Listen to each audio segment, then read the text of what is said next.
آج کی جدید دنیا میں جب ہمارے آس پاس ان گنت سپر سٹورز ہیں اور آن لائن ڈیلیوری کی سہولت بھی موجود ہے، جس کے ذریعے ہم روزمرہ کے استعمال کی اشیاء سے لے کر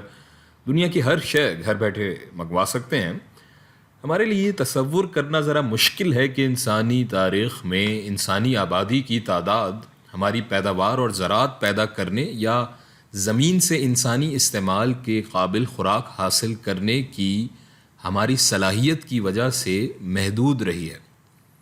اس ویڈیو میں ہم یہ دیکھیں گے کہ کیسے انسان اپنی ضرورت کی کیلوریز زمین کے مختلف ذرائع سے حاصل کرتا آیا ہے،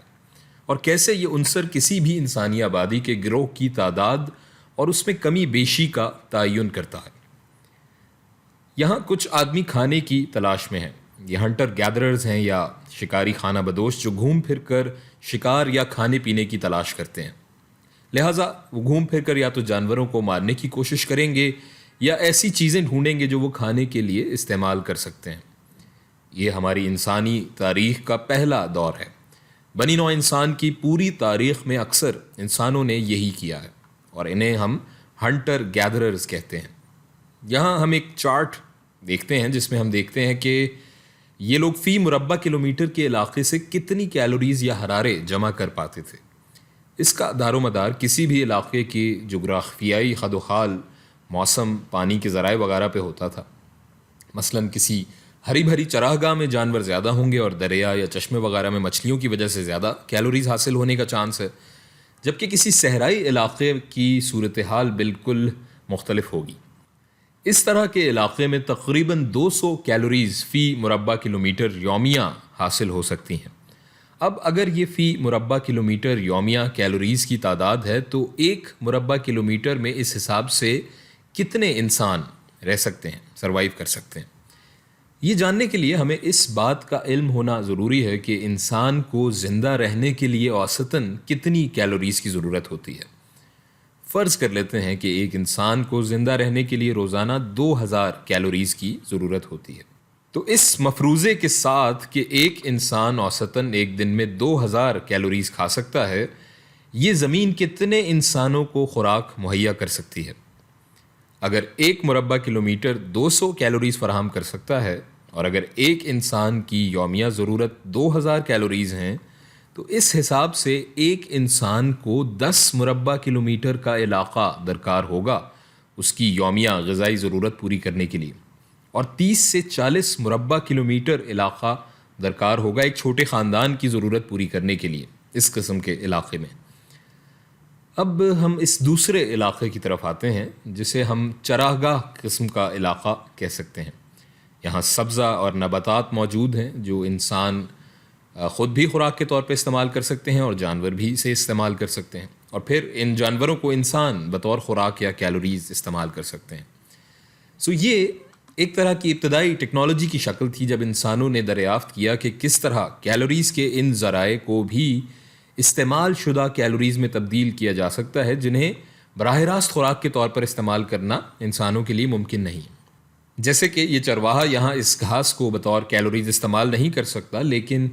یہ اپنی بھیڑوں کو یہ کیلوریز منتقل کر کے ان کا گوشت اور دودھ استعمال کر سکتا ہے۔ لہٰذا یہ غیر انسانی استعمال کے قابل کیلوریز کو انسانی استعمال کے قابل کیلوریز میں تبدیل کر رہا ہے۔ ہم کہہ سکتے ہیں کہ اس علاقے میں فی مربع کلومیٹر انسانی استعمال کے قابل کیلوریز میں 10 گنا اضافہ ہوا ہے، تو 200 کی بجائے یہ علاقہ 2000 کیلوریز یومیہ فراہم کر سکتا ہے۔ اس حساب سے اس 10 مربع کلومیٹر میں اب ہم ایک کے بجائے 10 افراد کو برداشت کر سکتے ہیں۔ آگے بڑھتے ہیں اور روایتی زراعت کے دور کی طرف آتے ہیں، جہاں ہمارے پاس فوسل فیول پر مبنی انجن جیسی مشینیں یا جدید کیڑے مار ادویات تو نہیں ہیں جو کہ بعد میں جدید زراعت کے دور میں موجود ہوئیں۔ ہمارے پاس فی الحال فصلوں کی افزائش اور آبپاشی، جانوروں کے استعمال اور آسان اوزار استعمال کرنے کا بنیادی علم ہے۔ لہٰذا یہ مرحلہ اس بات پہ منحصر ہے کہ زمین کتنی زرخیز ہے، آپ کون سی فصلیں اگا رہے ہیں، یا آپ ان آلات کو کتنی اچھی طرح سے استعمال کر رہے ہیں۔ فرض کر لیں کہ یہاں ہماری پیداواری صلاحیت میں 100 گنا اضافہ ہوا ہے اور 2000 کیلوریز فی مربع کلومیٹر یومیہ کی بجائے آپ فی مربع کلومیٹر یومیہ 2 لاکھ کیلوریز حاصل کر سکتے ہیں، اور اب آپ 1 مربع کلومیٹر سے 100 انسانوں کو خوراک مہیا کر سکتے ہیں۔ اب ہو سکتا ہے شاید کچھ اور لوگ اس زمین کی زرخیزی کی وجہ سے اس علاقے کی طرف ہجرت کر کے آئیں، اور چونکہ اب زمین پر انسانوں کی تعداد بڑھ گئی ہے اس کی پیداواری صلاحیت کے مقابلے میں، تو سب لوگ 2000 کیلوریز یومیہ حاصل نہیں کر پائیں گے۔ اس لیے کچھ لوگ غذائیت کی کمی کا شکار ہو جائیں گے، کچھ بھوک کا۔ تو یہاں ایک اوپری حد یا باؤنڈ موجود ہوگا۔ اب ہم جدید زراعت کی بات کرتے ہیں، جہاں ہمارے پاس ایسی مشینیں ہیں جو بہت زیادہ انسانی محنت کر سکتی ہیں۔ ہمارے پاس حیرت انگیز اوزار، جینیاتی طور پر انجینئرڈ فصلیں اور جدید کیڑے مار ادویات ہیں۔ تو اب آپ فی مربع کلومیٹر یومیہ 20 لاکھ کیلوریز حاصل کر سکتے ہیں، اور یوں 1000 انسان فی مربع کلومیٹر یومیہ اس زمین سے خوراک حاصل کر سکتے ہیں اور اس پہ آباد رہ سکتے ہیں۔ اب یہ محض فرضی اعداد ہیں جو ہم نے بات سمجھنے کے لیے اس ویڈیو میں فرض کیے ہیں۔ اگر ہم آج کی تاریخ کے کچھ اصل اعداد و شمار پہ نظر ڈالیں تو ہم مزید بہتر طور پر اس کانسیپٹ کو سمجھ سکتے ہیں۔ مثال کے طور پر امریکہ، جہاں انسانی آبادی کی ڈینسٹی یا کثافت 30 افراد فی مربع کلومیٹر ہے، جبکہ بھارت میں پاپولیشن ڈینسٹی یا آبادی کی کثافت 300 انسان فی مربع کلومیٹر ہے، اور بنگلہ دیش میں 900 انسان فی مربع کلومیٹر ہے۔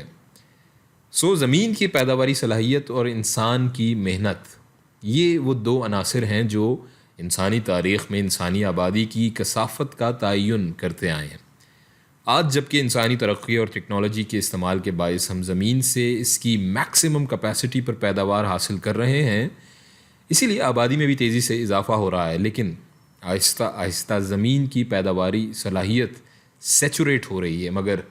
آبادی بڑھنے کی رفتار میں کمی نہیں ہو رہی، اور یہ زمین پر انسانی آبادی کے لیے مستقبل میں ایک خطرے کی گھنٹی ہے۔